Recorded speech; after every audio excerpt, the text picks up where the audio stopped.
अब देख रहे हैं लेटेस्ट कानपुर न्यूज। कानपुर की सभी खबरों को देखने के लिए हमारे चैनल को तुरंत सब्सक्राइब करें।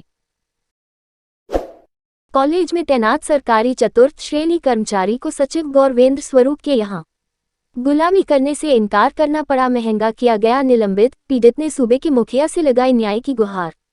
कानपुर नगर के गोविंद नगर स्थित डीबीएस कॉलेज में उत्तराखंड में रहने अशोक कुमार नेगी 15 वर्षों से चतुर्थ श्रेणी का कर्मचारी के तौर पर कार्यरत है।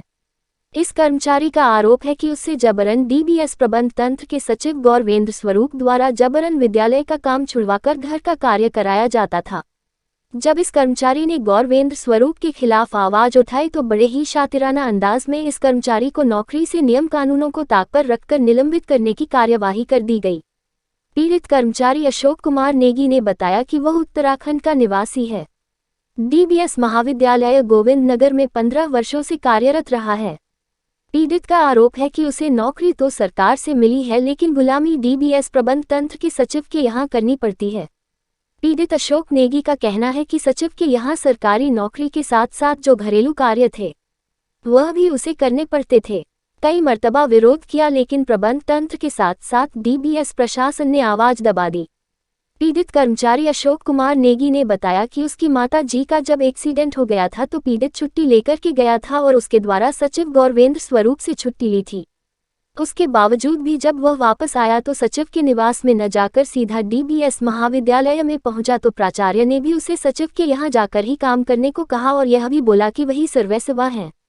मैं इसके बाद भी जब पीड़ित सचिव गौरवेंद्र स्वरूप के घर में काम करने को नहीं तैयार हुआ तो उसे नियम विरुद्ध तरीके से निलंबित कर दिया गया। पीड़ित की माने तो जब उसे विद्यालय से नियम विरुद्ध कार्यवाही करते हुए घर बैठने को कहकर साथ ही साथ वेतन भी रोक दिया गया, जिसके बाद पीड़ित के द्वारा मुख्यमंत्री के जन सुनवाई पोर्टल पर शिकायत दर्ज कराई गई तो शिकायत पर संज्ञान लेते हुए उत्तर प्रदेश सरकार द्वारा शिक्षा विभाग के जिम्मेदारों को पीड़ित कर्मचारी को न्याय दिलाने के लिए निर्देशित किया गया, जिसके बाद मामला तत्कालीन जिलाधिकारी कानपुर नगर नेहा शर्मा के समक्ष पहुंचा तो उनके द्वारा रोका गया वेतन दिए जाने के निर्देश पारित करने के साथ ही पीड़ित को बहाल करने के लिए भी लिखा गया। वेतन तो किसी तरह 4 माह का पीड़ित को दे दिया गया, लेकिन डीबीएस प्रबंध तंत्र ने यह कहते हुए कि जिलाधिकारी को उनके प्रबंध तंत्र पर आदेश जारी करने का कोई संवैधानिक अधिकार नहीं है। हाईकोर्ट इलाहाबाद में सरकार जिलाधिकारी के निर्देश को चैलेंज करते हुए रिट याचिका दाखिल की गई है। वहीं अब मामले पर पीड़ित कर्मचारी अशोक नेगी ने कहा है कि अगर उसकी समस्या का निराकरण नहीं किया जाता है और प्रबंधन द्वारा उसे ऐसे प्रताड़ित किया जाता है तो पीड़ित अशोक नेगी अपने परिवार के साथ कानपुर से पैदल यात्रा करके सूबे के मुख्यमंत्री के आवास पर अपनी समस्या लेकर जाएंगे। मैं अशोक नेगी डीबीएस महाविद्यालय का एक चतुर्थ श्रेणी कर्मचारी हूँ। 1 वर्ष से मैं बहुत प्रताड़ित हो चुका हूँ। माननीय सचिव महोदय जी श्री गौरवेंद्र स्वरूप जी के द्वारा मुझे बहुत प्रताड़ित किया जा रहा है, क्योंकि मेरा कारण ये है कि मैंने उनके घर पे जो है घरेलू कार्य करने से मना कर दिया था, जिसकी सज़ा मुझे 1 वर्ष से मैं यहाँ पे भुगत रहा हूँ और मुझे 4 माह के वेतन रोकने के बावजूद मुझे अभी भी निलंबित किया है। 8 महीना मुझसे निलंबित हो चुका हूँ, जिस वजह से मेरा पूरा घर परिवार प्रताड़ित हो रहा है।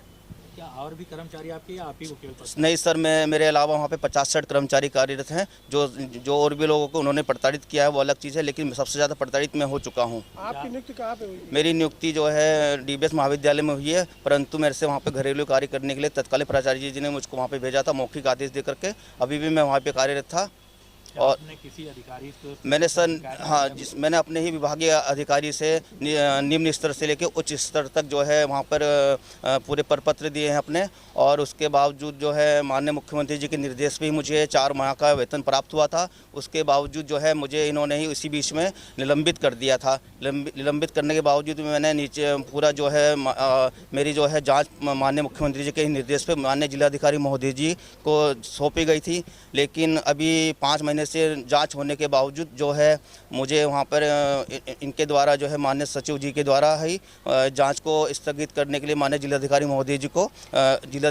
जी को इन्होंने ये कहा है कि मेरे जांच कराने का अधिकार माननीय जिलाधिकारी महोदय जी को नहीं है, जबकि मेरी जो माननीय उच्च न्यायालय से जो मेरे लिए आदेश आया है कि मेरी जाँच जारी रह सकती है।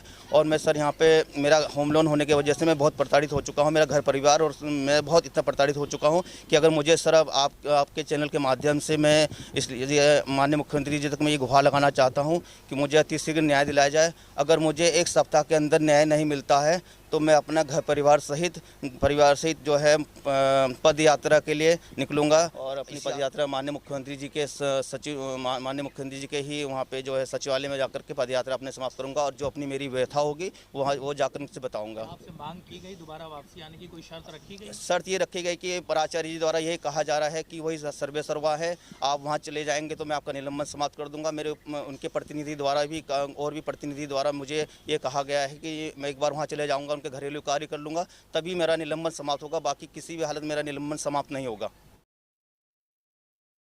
सब्सक्राइब करें हमारे लेटेस्ट कानपुर न्यूज़ चैनल को और बेल आइकन दबाना ना भूलें।